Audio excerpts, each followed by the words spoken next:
Yo quisiera pedirles que, por favor, ahí, si tienen sus Biblias a mano, yo espero que sí, usen Hebreos capítulo 12. Vamos a estar comenzando hoy una serie, como yo les había anunciado, de algo que he llamado Sufriendo con propósito. Este es el primer mensaje, es fundamental, es central, y en lo adelante vamos a ver esto. Y mi anhelo es que nosotros tomemos el principio detrás de esto y de cada uno de los mensajes como una forma de nosotros enfrentar y vivir con el sufrimiento. La palabra de Dios nos asegura que en el mundo tendremos aflicción, y el sufrimiento será parte de nuestra vida siempre. Pero realmente yo quisiera alentarles a que ustedes vean el sufrimiento desde esta perspectiva que entiendo no solamente bíblica, sino claramente modelada por el mismo Señor Jesucristo, como vamos a ver hoy en Hebreos capítulo 12. Así que vamos a Hebreos capítulo 12 y vamos a leer aquí los primeros 3 versículos del capítulo 12 de Hebreos y luego vamos a orar un momento. Dice aquí: por tanto nosotros también, teniendo en derredor nuestro tan grande nube de testigos, despojémonos de todo peso y del pecado que tan fácilmente nos enreda, y corramos con perseverancia la carrera que tenemos delante de nosotros, puestos los ojos en Jesús, el autor y consumador de la fe, quien por el gozo que tenía delante de él sufrió la cruz, menospreciando el oprobio, y se ha sentado a la diestra del trono de Dios. Consideren, pues, al que soportó tanta hostilidad de pecadores contra sí mismo, para que no decaiga el ánimo de ustedes ni desmayen. Vamos a orar. Padre nuestro, queremos suplicarte ahora especialmente tu ayuda, queremos rogarte tu provisión especial. Queremos pedirte que tú vengas y nos acompañes ahora en lo que vamos a tratar, que tú en tu infinita misericordia hables a nuestro corazón y nos ayudes a verte a ti, que tú nos ayudes ahora a entender esta palabra y que este principio se quede clavado en nuestro corazón. Mira, oh Dios, que te lo pedimos en el nombre de Jesucristo, ayúdame a honrarte.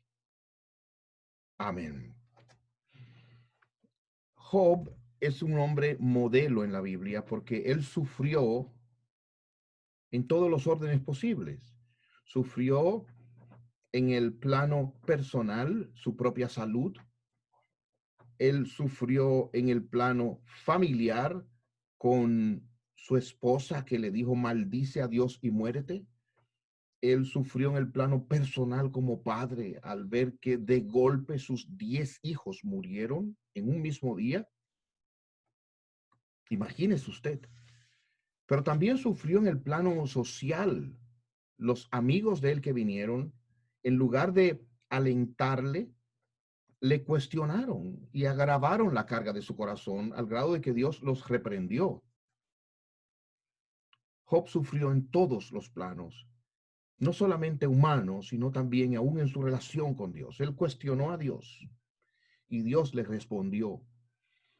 Sin embargo, al final del libro, Job dice algo impresionante. Oiga bien, a pesar de todas las recomendaciones que Dios hace de él al principio, Job dice, de oídas te había oído, mas ahora mis ojos te ven. O sea, Job tuvo, óigame bien, un conocimiento de Dios como nunca antes había tenido. Yo quiero que usted se ponga eso en su mente. Job tuvo, después de sus muchas aflicciones, intensas aflicciones, un conocimiento de Dios como él nunca había tenido antes. ¿Usted puede entender eso bien? Job tuvo un conocimiento de Dios como no había tenido antes. Dice, de oídas te había oído, mas ahora mis ojos te ven. Y eso para nosotros debe ser significativo en los labios de un hombre que sufrió tanto. Pero también él hizo una afirmación: como las chispas se levantan del fuego, el hombre, usted y yo, nace para la aflicción. De manera que la palabra del Señor Jesús es verdad. En el mundo tendréis aflicción. Hermanos, este es un mundo que incluye muchos alientos, muchas bendiciones, pero también muchas aflicciones. Y mientras más uno vive en este mundo presente, más sufre. Este mundo no es nuestro hogar. Este es un mundo de paso. Somos peregrinos extranjeros y vamos camino a encontrarnos con nuestro Dios, aquellos que hemos creído por su gracia, pero es un mundo de aflicción. Los destinatarios, los receptores de la carta a los hebreos, eran personas que estaban en aflicción. Y uno de los propósitos del autor de Hebreos es alentarles en la aflicción. ¿Cómo él se propone alentarles? Si ustedes y yo miramos un poquito atrás al inicio de esta carta, ustedes van a ver que él comienza exaltando a Jesucristo. Y miren por qué. Porque en el tiempo de aflicción es en Jesucristo donde tenemos que poner los ojos. Sí, las aflicciones llaman nuestra atención, las aflicciones deben ser atendidas, las aflicciones son algo que no se puede negar, que se hace sentir, que sufre, pero nuestra atención, nuestra mente, nuestros pensamientos tienen que centrarse en Jesucristo. Por eso el autor de Hebreos comienza a exaltar a Jesucristo. Y es como si los destinatarios de la carta estuvieran diciendo: espérate, pero es que yo tengo un problema grande, quiero que me hables de mi problema. Y eso es lo que nosotros tendemos a hacer. Háblame de mi problema, de mi situación. No, no, pero él quiere llevarlos a mirar a quien tienen que mirar en el tiempo de aflicción. Y comienza hablando sobre Jesucristo, por quien Dios ha hablado. Luego habla de la superioridad de él sobre los ángeles. Habla también de que él es el autor de la salvación en el capítulo 2. En el capítulo 3 es superior a Moisés, a quien ellos tenían en alta estima. Él es el que lleva al pueblo de Dios al verdadero reposo. Por lo tanto, él es el sumo sacerdote superior. Fíjense, para ellos estos eran valores, eran cosas muy importantes, pero él los está llevando a Jesucristo. Igualmente, él es el sacerdote según el orden de Melquisedec, que no se sabía de dónde venía, y otra vez le da un lugar alto a Jesucristo. Igualmente, él es un sacerdote de un pacto superior. Él es superior al santuario, el sacrificio perfecto. Y luego dice en el capítulo 10, él es nuestro acceso a Dios. O sea, está lleno de Jesucristo, en quien deben ellos poner sus ojos. Y así llega al capítulo 11, muy conocido como el capítulo del Salón de la Fama de la Fe, así le llamamos. Pero es interesante, óigame bien, que lo que se va a decir aquí de la fe también está asociado exaltando a Jesucristo. Guarde eso en su mente. Aquí se habla de la fe, de cómo estos hombres vivieron y sobre todo, escúcheme, sufrieron por la fe. Si me lo permiten, vamos a mirar a partir del versículo 36 del capítulo 11 de Hebreos. Otros recibieron pruebas de burlas y de azotes, además de cadenas y cárcel. Fueron apedreados, aserrados. Oiga, apedreados, aserrados, puestos a prueba,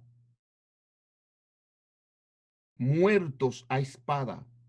Anduvieron de un lado para otro cubiertos de pieles de ovejas y de cabras, pobres, angustiados, maltratados. El mundo no era digno de ellos. Andaban errantes por los desiertos, por las montañas, por las cuevas y por las cavernas de la tierra. Y todos ellos pasaron por esto, óigame bien, ejerciendo su fe en Jesucristo. Mire cómo dice usted, puede leer en el capítulo 11, estamos leyendo versículos 1 y 2. La fe es la constancia de las cosas que se esperan. ¿Lo ve? Constancia de las cosas que se esperan, la comprobación de los hechos que no se ven. Por ellas recibieron buen testimonio los antiguos. O sea, la fe es un don precioso de Dios que permite al que sufre poner sus ojos en el propósito, lo que hay detrás del sufrimiento, para poder pasar por el sufrimiento. Y eso es todo lo que se dice en el capítulo 11. cómo estos sufrieron mirando algo más. Si lo ven ustedes claramente en el versículo 13, conforme a su fe murieron todos estos sin haber recibido el cumplimiento de las promesas. O sea, la fe nos concede ver lo que no se ve, nos concede poner los ojos más allá de lo que está delante de nosotros. Ahora, ¿cómo eso se relaciona con el Señor Jesucristo? Miren ustedes el versículo 2 ya del capítulo 12. Puestos los ojos en Jesús, autor y consumador de la fe. La fe que ellos tuvieron y que usted y yo tenemos es dada por el Señor Jesucristo. Él es el autor y Él es el que la perfecciona. Él es el que la hace crecer y pasar por estas pruebas exitosamente. ¿Qué quiero yo ver ahora? Porque esto, como les dije, es la introducción a lo que seguiremos viendo en lo adelante. Pero ¿qué quiero yo ver ahora con ustedes? Yo quisiera que nosotros veamos cuál es el consejo de Dios en esta epístola ahora mismo para aquellos que sufren. ¿De qué o con qué pudiera usted o su familia estar sufriendo ahora mismo? Ahora mismo nosotros podemos estar sufriendo de muchas maneras. En primer lugar, pudiéramos estar sufriendo ante una situación desconocida, con riesgo a ser contaminados o con miedo a ser contaminado por una enfermedad que puede ser mortal. Yo en mi caso, si en esto tienen razón los doctores y mi familia, ya nosotros sufrimos esto y tenemos los anticuerpos, es decir, las posibilidades de que esto nos repita son reales, dicen algunos, pero puede que no. Pero algunos puede que tengan miedo y si esto me da, ¿qué va a pasar conmigo cuando otros mueren?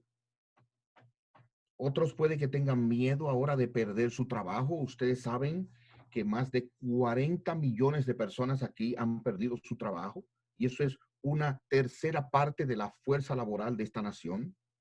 Puede que alguien tenga miedo de perder su trabajo, su fuente de ingreso y con eso las consecuencias naturales. Otros pueden tener miedo del futuro porque ya perdieron su trabajo y no saben cómo van a sostener su familia. En fin, nosotros podemos estar ahora envueltos en una nube de aflicción, de miedo, de inseguridad. ¿Cómo debemos actuar? ¿Cuál es el consejo de Dios para este momento de nuestra vida? Y ni hablar de los que pueden estar enfermos, de los que pueden estar padeciendo ya alguna aflicción objetiva, real en su vida. Vamos a leer otra vez Hebreos 12, del 1 en adelante. Por tanto, nosotros también, teniendo en derredor nuestro tan grande nube de testigos. ¿De qué se está hablando ahí? Hace muchos años leí la interpretación de que esto podía ser aquellos que están en el cielo y nos están mirando. Hermanos, yo creo que de manera sencilla, aquí se está hablando de las personas que se han ahora mencionado. Ellos han sido testigos de Cristo. Ellos han sido testigos de la fe que Cristo da, de la fe de Dios en medio de la aflicción. Todos ellos aquí han pasado por algún tipo de aflicción y su fe ha sido un sostén en medio de esa aflicción. Entonces, teniendo esos testigos que por la fe han enfrentado todo esto, que por la fe han vivido experiencias extraordinarias del poder y la gracia sostenedora de Dios, teniendo eso delante, lo que ellos han pasado y como lo han pasado por la fe, entonces oiga el consejo que se nos da. Primero, ¿qué hacer en las aflicciones? Primero, despojémonos de todo peso y del pecado que tan fácilmente nos enreda. Me llama la atención que aquí se dice despojémonos y la idea es como en los corredores de aquel tiempo, en todo el Imperio Romano habían carreras y ese es el lenguaje que tiene en mente quien escribe. Despojarse es quitarse. Por ejemplo, si usted tiene ahora una ropa en particular que se puso para esta reunión y quiere luego ponerse una ropa más cómoda, despojarse es quitarse esa que tiene. Y aquí lo que está diciendo es eso, despojémonos de todo peso. Ahora, ¿por qué aquí se dice despojémonos de todo peso y del pecado que tan fácilmente nos enreda? Yo pienso que claramente aquí hay dos cosas, el peso Uno, despojémonos de todo peso y del pecado. Son dos cosas. ¿A qué se refiere cuando habla del peso? Bueno, en aquel tiempo se refería de aquella ropa que podía impedir que el corredor fuera más ligero a la hora de correr la carrera. Y yo entiendo que esto se refiere a aquellas cosas que no son en sí mismas pecado, pero que nos pueden impedir avanzar, caminar en el momento de la aflicción. Por ejemplo, cuando Saúl estaba en su pecado, en aflicción, pedía música. Y no puedo decir que la música es mala, la música es una bendición, yo la uso mucho. Y sabemos que el profeta Eliseo usó la música y el Espíritu de Dios vino sobre él. O sea, usar la música no está mal. Pero quedarse en la música para ahí resolver de la música y el efecto que produce el problema de mi aflicción y traer remedio a mi alma no es recomendable. Entonces, yo pienso que esto de todo peso puede referirse a aquellas cosas que en sí mismas no son pecado, pero nos detienen de avanzar en la dirección y hacia la meta que debemos ir. La meta es Jesús. La dirección es en Él poner los ojos. Aquello que nos pueda distraer de ir a Jesús, de pensar en Jesús, de centrarnos en Él, debe ser quitado. Y obviamente del pecado. Si alguno ha pecado, si debe arrepentirse y pedirle perdón a Dios. Porque dice el salmista que si en mi corazón hubiera mirado yo el pecado con deleite, esa es la idea, el Señor no me hubiera oído. O sea, si usted está pecando de alguna manera, arrepiéntase y vaya a los brazos del Salvador, Jesús, que perdona. Fíjese que yendo a Él hallamos perdón de pecado, yendo a Él hallamos la dirección y el refugio y cómo debemos actuar en la aflicción. En otras palabras, en este tiempo de aflicción, lo primero que tenemos que hacer es despojarnos de todo peso, de toda distracción, de todo lo que nos impida llegar a Jesús y luego del pecado que tan fácilmente nos enreda. Y permítame elaborar un poquito esa palabra, fácilmente nos enreda. Hermanos, yo no sé personalmente todos los efectos de este virus, todo lo que esto implica, pero esto me llevó a mí en ocasiones a pecar de una manera humillante, vergonzosa en mi mente, en mi corazón. O sea, yo decía, pero yo estaré volviéndome loco. Y saben qué, hermanos, y esto no tiene que ver con el virus, pero las aflicciones tienen el poder de sacar de nuestro corazón muchas cosas que uno nunca se imaginaba que estaban ahí. Por eso, probablemente, la mujer de Job le dijo, maldice a Dios y muérete. Y por eso, la mujer de Lot, ahora cuando salían de Sodoma y Gomorra, se volvió atrás mirando y desobedeciendo la disposición de su marido, de los ángeles, y terminó cubierta o convertida en estatua de sal. Hermanos, en el tiempo de aflicción, el pecado nos enreda fácilmente. Por lo tanto, no hay otra persona ni otro en quien poner los ojos en el tiempo de aflicción que Jesús, porque el remedio, la gracia, la fuerza para luchar con el pecado está en Él. Todo apunta a Él, todo apunta a Él. Si nosotros vamos a sufrir en este mundo, lo cual es inevitable, he aquí el consejo de Dios, Jesucristo. Ir a Él, centrarnos en Él. Lo primero que debemos hacer, despojarnos de todo peso y del pecado que tan fácilmente nos enreda. Lo segundo que aparece aquí es, corramos con perseverancia. Otras Biblias dicen con paciencia, pero he aquí lo que dice esta versión, Reina Valera 2015, con perseverancia la carrera que tenemos delante de nosotros. Me alienta mucho, primero, que se dice corramos.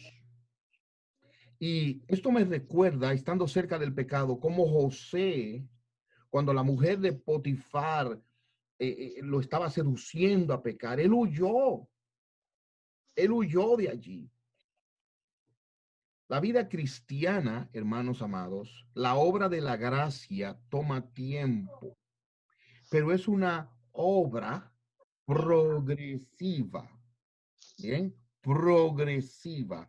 Dice Proverbios que la luz del justo es como la luz del alba cuando amanece, que va pasando hasta que el día es perfecto. La Biblia afirma que el que comenzó la buena obra en nosotros la perfeccionará. Es irreversible. Y como leímos al principio durante este servicio en Isaías 53, el Señor Jesucristo verá el fruto de la aflicción de su alma. Yo quiero que usted entienda algo, mire, y esto es claro, una de las doctrinas que creemos es que la muerte de Jesucristo no fue universalmente por todos los que se pierden y los que se salvan, no, fue por su pueblo. Llamará su nombre Jesús porque él salvará a su pueblo de sus pecados. Y eso significa que ciertamente aquellos que él vino a salvar, él los va a salvar. Eso es seguro, la redención es segura, la redención es clara, probada por la Escritura. Nosotros debemos correr ahora nosotros con perseverancia. ¿Qué significa eso? Bueno, básicamente nosotros debemos ser diligentes en el uso de aquellos medios de gracia que Dios nos ha dejado. La lectura de las Escrituras, la oración, la comunión unos con otros, aún sea por este medio. Nosotros debemos ser perseverantes en eso. Nosotros no podemos ser lentos. Debemos en ese sentido correr. Igualmente debemos correr y eso implica, hermanos, una disciplina, una determinación. ¿Ok? No vamos lentos y perezosos, sino hacia adelante, esforzándonos. Una de las cosas que yo he tenido que hacer ahora es ejercitarme con más disciplina. Cuando yo estaba muy grave con esta enfermedad, hermanos, aquí en la marquesina, en el driveway, como le hablan en inglés, yo caminaba y al principio, hermanos, era casi encorvado. Era un esfuerzo grande. Yo comencé caminando 20 minutos y entraba agotado.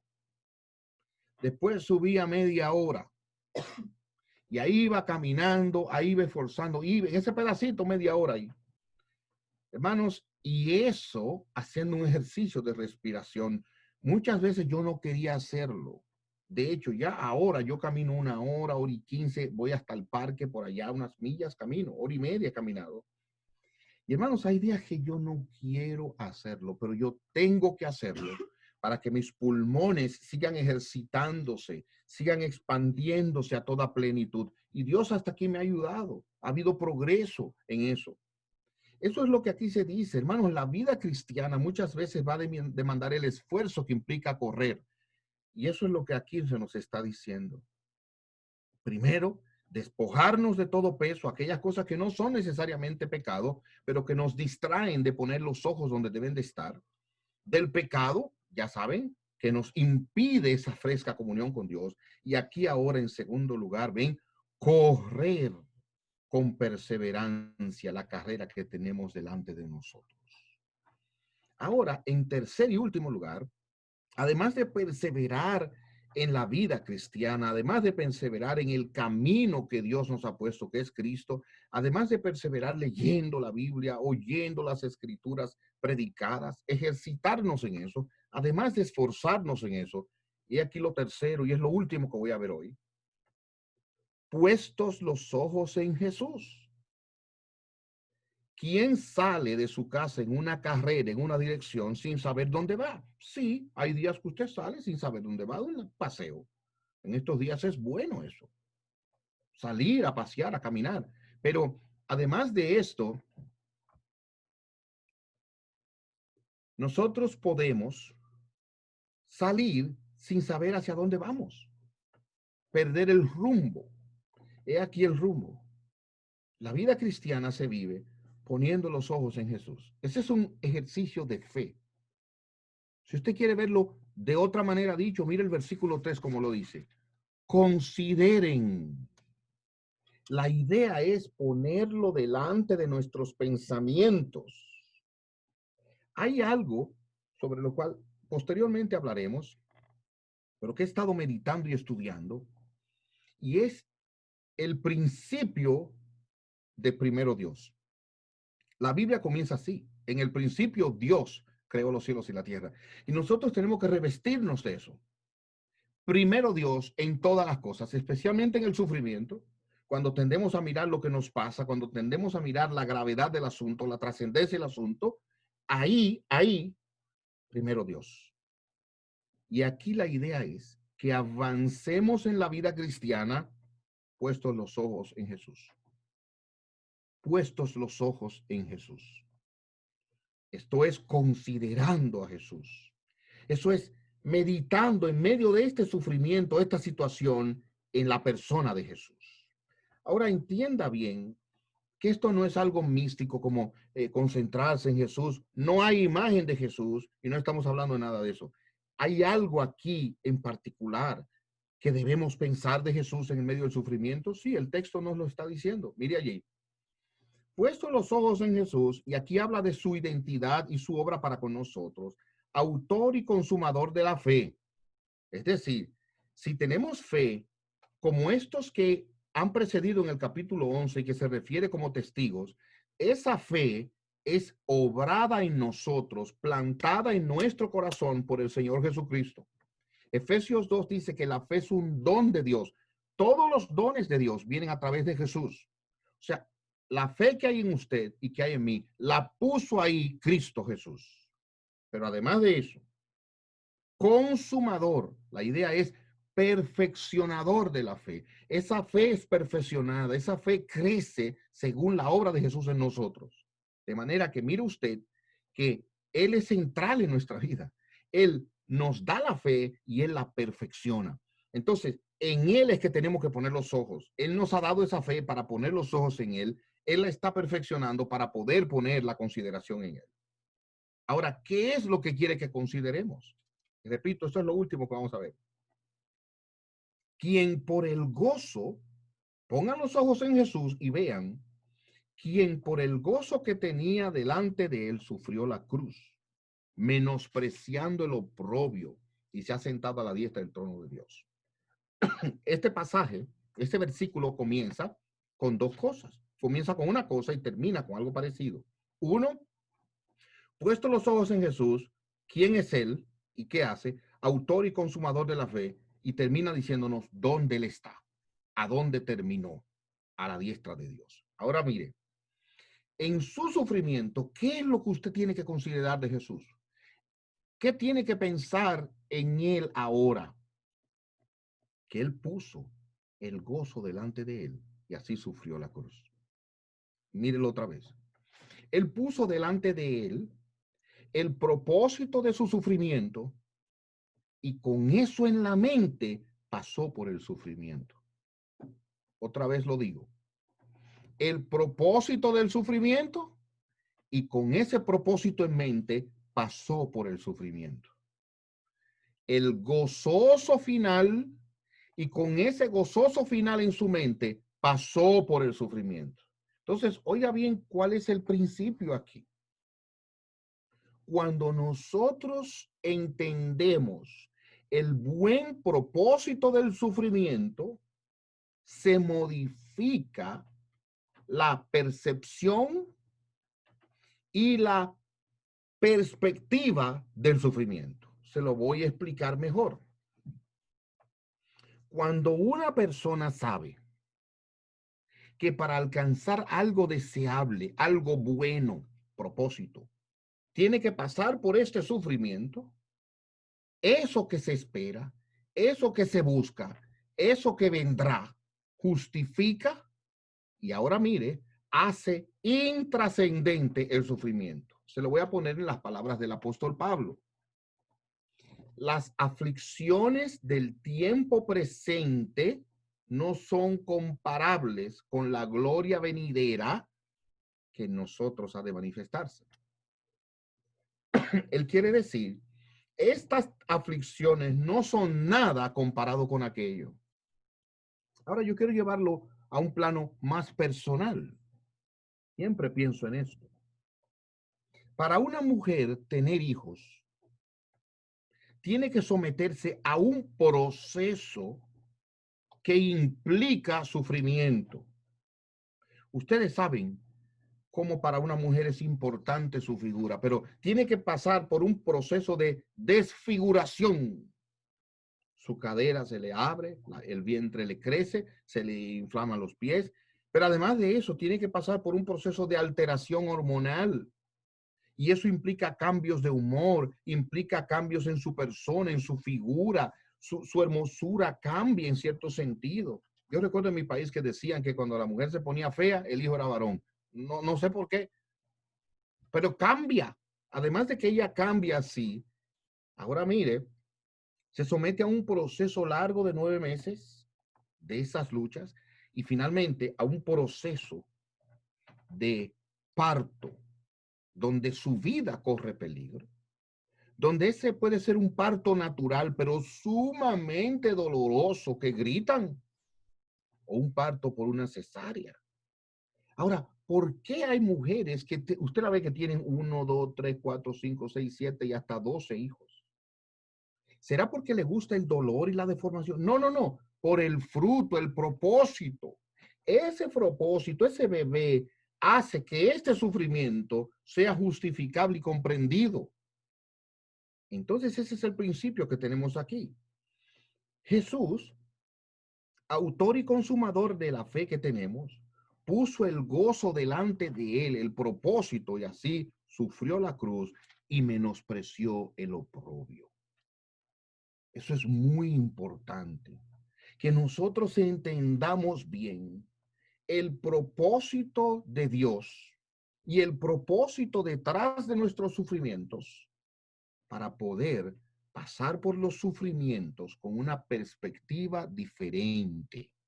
Para que ese sufrimiento, óigame bien, que no dejará de doler, que no se evitará la cicatriz, ese sufrimiento de tanta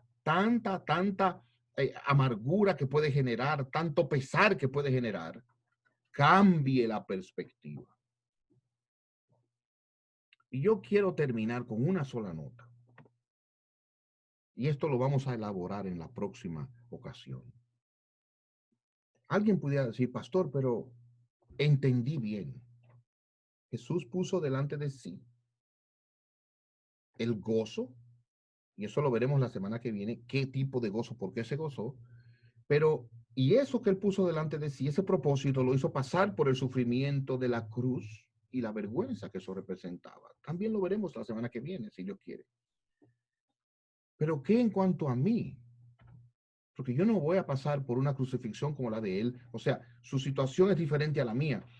¿Cómo yo puedo poner ahora mismo, al terminar esta exhortación, este mensaje, cómo yo puedo poner delante de mí el propósito de mi aflicción personal? Y le voy a pedir que vea conmigo el versículo 10 de este mismo capítulo de Hebreos 12. El versículo 10 nos habla de un propósito detrás de todas nuestras aflicciones, un gran propósito. Leo lo que dice aquí la Biblia. Ellos, hablando de nuestros padres terrenales, cuando nos disciplinaban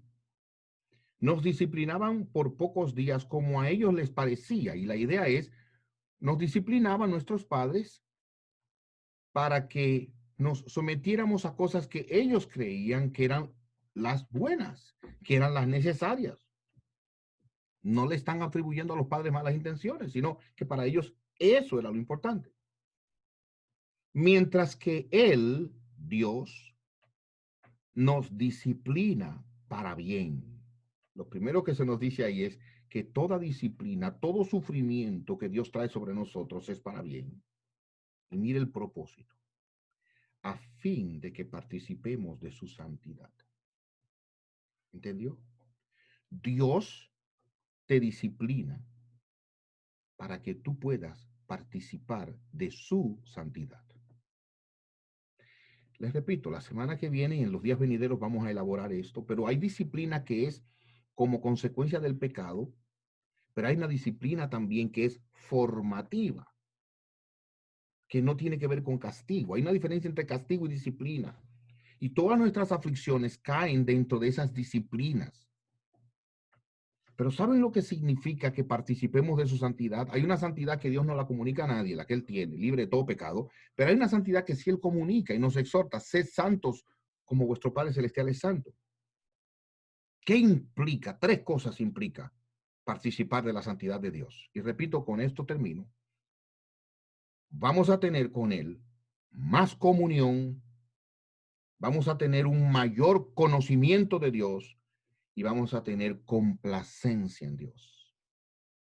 Y no hay nada que pueda hacerle mayor bien a nuestra vida en el sufrimiento que estas cosas: acercarnos a Dios y ver a Dios con una comunión con Él, saber Él está conmigo, con un conocimiento mejor de Él, de su amor, de su fidelidad, de su persona, y con una complacencia en lo que Dios haga en nuestra vida.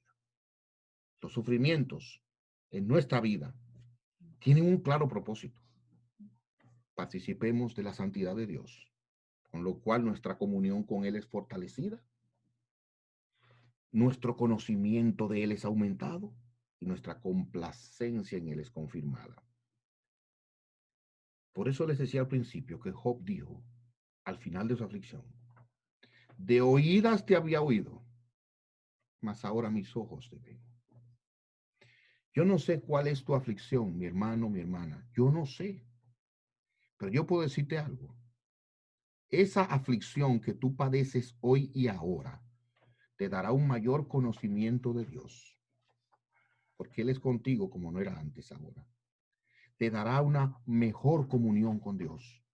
Y finalmente, ¿quién puede tener más comunión y conocimiento de Dios y no complacerse en Él? Te vas a complacer más en Dios. Y algo muy importante, como producto de eso, cuando Moisés vio a Dios como lo vio, tuvo que cubrirse el rostro porque resplandecía. ¿Y saben qué? Seremos mejores siervos por esa comunión que trajo el sufrimiento, por ese conocimiento que trajo el sufrimiento y por esa complacencia que trajo el sufrimiento. En tu relación con tus hijos, en tu relación con tu esposo, tu esposa, tú vas a servir mejor después de este dolor y esta aflicción. En tu relación con el vecino, con quien sea, Dios te hará más como Él, que es 3 veces santo, y un mejor instrumento en sus manos. En otras palabras, quiero decirlo, aunque parezca extraño, viviremos mejor y serviremos mejor después del sufrimiento. Que Dios te bendiga. Y no puedo dejar de decir que quizás el sufrimiento más intenso que vamos a sufrir en esta vida, o los que quedan sobre todo, es pasar por la muerte. Pasar por la muerte. De verdad, ese es el último enemigo a ser vencido. Pero ¿saben lo que nos espera desde que pasemos por la muerte? Otra vez, una perfecta comunión con Dios, un conocimiento de Dios como el que nunca hemos tenido y una complacencia en Dios como nunca hemos tenido. O sea, todas las aflicciones apuntan allá. Veamos el propósito y que ese propósito nos ayude a abrazar nuestras aflicciones. Vamos a orar. Padre nuestro, gracias por esto, gracias por la palabra aquí. Ayúdanos de forma objetiva, ayúdanos a poner los ojos en Jesús, como Él puso el propósito gozoso delante de Él y así sufrió la muerte vergonzosa de la cruz. Ayúdanos a poner este propósito, participamos de tu santidad, una mejor comunión, un mejor conocimiento y una mayor complacencia en ti. Señor, ayúdanos. Ayúdanos a abrazarlo así. Y gracias por este medio. Te pido por cada uno de mis hermanos que esté sufriendo, que esté padeciendo ahora, que tengas misericordia, Dios, y les concedas ver el propósito detrás. Abre sus ojos para que te vean, que vean a Cristo. En su nombre te lo rogamos. Amén. Amén. Mis hermanos, Dios les bendiga. Gracias por su paciencia.